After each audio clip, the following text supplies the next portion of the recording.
Hello, welcome to a little bit late, our February edition of Around Ascension. And to keep with tradition, Barbara Hammer, our senior warden, is here, as well as Pam Cameron, who wears many hats, but the most important one right now is the chair of our search committee.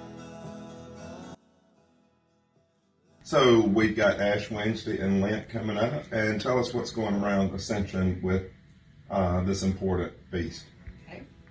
Ash Wednesday is February 26th. We'll have a 6 p.m. service here in Position of the Ashes.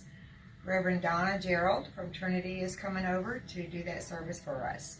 And then following, the Wednesdays after that, beginning with March the 4th at 6 p.m., we will have Stations of the Cross, different versions. We'll be walking those in the church. And then we'll be having a light meal in the parish hall. And following that, we'll have a program. And this program is going to be a labyrinth walk back to Jerusalem. Oh, wow. It's the last days of Jesus.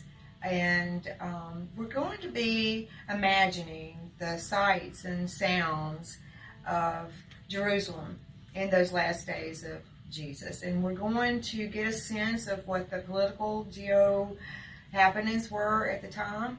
And then we will hear stories from Barabbas and Simon and John and Mary and the Roman soldier and Peter about maybe what they were experiencing that last evening and the last day of Jesus' life, and hear from their perspective and just kind of imagining what they were going through.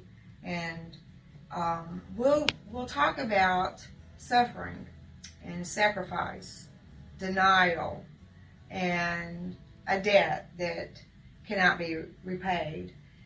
But we'll also talk about redemption and mercy and forgiveness and truth and being raised up again and just preparing for the glorious resurrection on Easter Sunday. This sounds completely, totally interesting.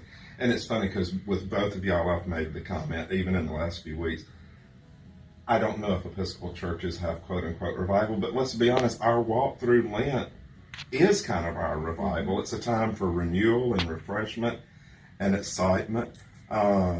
So please make sure and join us. And those are on Wednesday nights, correct? Mm-hmm. Wednesday beginning at 6. Okay.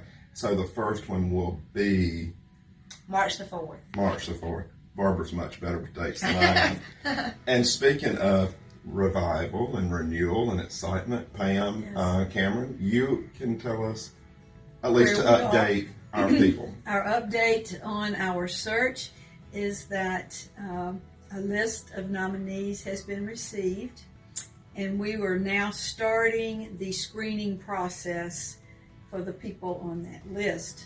And I was thinking about it last night. I thought, oh my goodness, here are some names, and we've said we've been praying for our new rector, and it's just our new rector is on this list. We just don't know who or when or what. So that's where we are right now. It'll take a little while to do and again, it's very confidential situation, but we will begin our screening and then narrowing of the list, and then we'll follow the rest of the process until we present the person to the vestry for the call. And it's funny because Pam was saying that, when we come in and see the chart, I go, there's not too many more places for the area on the timeline. That's right. Yeah. That's right. So hang in there with us. We're closer than what we were, as I tell people on the train all the time. All right, well, that is our February edition, which means it won't be that long until we'll be coming with you with a March edition. All right, so Barbara Hammer, Pam Cameron, we wish you a very wonderful, blessed, and holy Lent as we walk our way to the resurrection.